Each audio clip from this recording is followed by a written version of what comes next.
বন্ধুরা, তোমাদের জন্য আজকে এমন একটি গল্প নিয়ে আছি যা তোমরা কখনো দেখো নাই। এই ভিডিওটা স্কিপ না করে ফুল ভিডিও দেখে যাবে।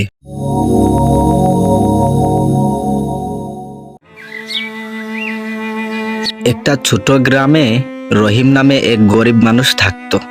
রহিম কাজ করছে, কেউ কাজ দিচ্ছে না। রহিম দিন মজুর, যেদিন কাজ পায় সেদিন ভাত জুটে, না পেলে উপোস থাকে। তার একটি মেয়ে ছিল। মেয়ে আয়েশা বাবার পাশে বসে বলল, আব্বু, আমরা গরিব হলেও খারাপ কাজ করব না। রহিম হেসে বলল, মা, তাই তো, আমরা সৎ থাকব। হঠাৎ একদিন রহিম রাস্তা দিয়ে যাচ্ছিল, তো রাস্তায় একটি মানিব্যাগ পেল। এত টাকা, এগুলো দিয়ে তো আমাদের কষ্ট শেষ হয়ে যাবে। রহিম চিন্তায় বসে আছে, কিন্তু তার মনে মেয়ের কথা ভেসে উঠল। হারাম টাকা খেলে আল্লাহ খুশি হন না।